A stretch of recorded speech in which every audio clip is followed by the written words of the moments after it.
আসসালামু আলাইকুম ওয়া রাহমাতুল্লাহি ওয়া বারাকাতুহু। আসুন সম্মানিত বন্ধুরা, আজকে আমরা শুনব একজন সুফি সাধকের কাহিনী। তিনি হচ্ছেন হযরত শাহ সুফি সুলতান মাহমুদ বলখি মাহিসা রাহমাতুল্লাহ আলাইহি। তিনি শুয়ে আছেন বগুড়ার মহাস্থানগড়ে। তার বিশাল মাজার শরীফ এখানে রয়েছে। প্রতিদিন হাজার হাজার মানুষ এখানে এসে তার মাকবারাহ জিয়ারত করেন এবং আল্লাহ পাকের কাছে দোয়া করেন। মহান আল্লাহ পাক তাদের দোয়াগুলো কবুল করে নেন। এই মহান সাধক ছিলেন আফগানিস্তানের বলখ রাজ্যের বাদশাহ আলী আসগার সাহেবের একমাত্র পুত্র। তার পিতার মৃত্যুর পরে যখন তাকে বাদশাহ ঘোষণা করা হয়, তিনি বাদশাহী পরিত্যাগ করে তিনি চলে যান দামেস্কে।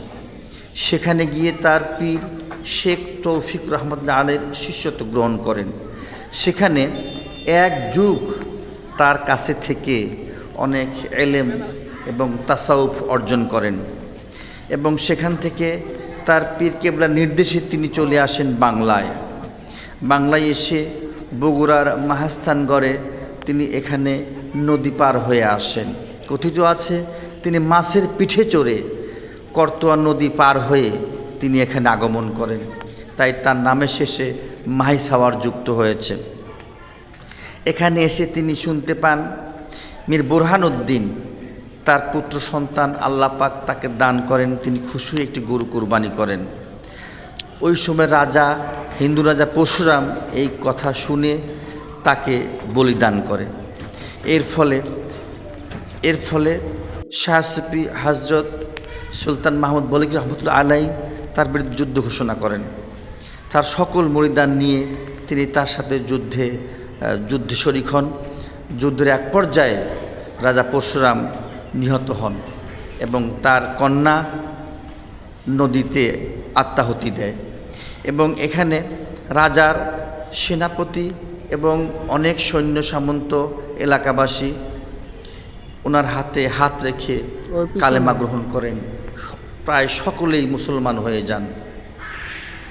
দেখুন, এই মহান তাপস, এই মহান সুফি সাধক, তিনি শুধু আফগানিস্তান থেকে এসে আমাদের বাংলাদেশে দ্বীন ইসলাম প্রচার করার জন্যে সারা জীবন আত্মদান করেছেন।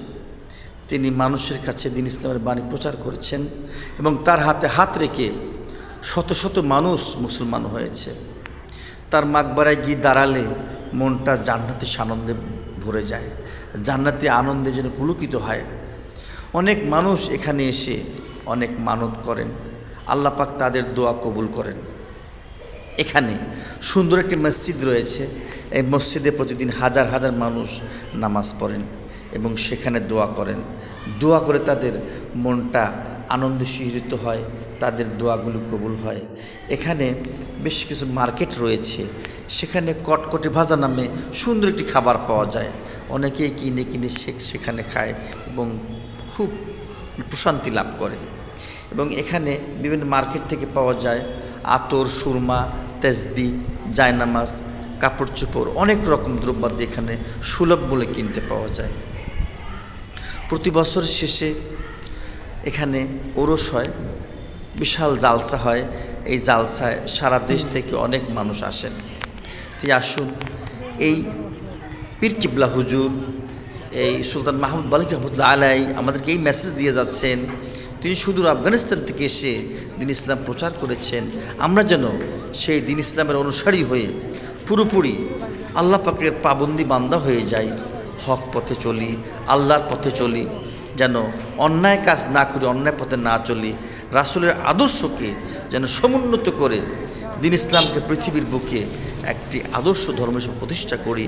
তাহলে আল্লাহ পাক আমাদের দুনিয়ার জীবনের সকল পেরেশানি, বালা মুসিবত দূর করে দেবেন এবং আখিরাতের জীবনে মহান আল্লাহ পাক আমাদের জান্নাত দান করবেন। তাই সকলকে এই কথাটা পৌঁছিয়ে দিন, এই মেসেজটা পৌঁছিয়ে দিন। আল্লাহ পাক কবুল করুন।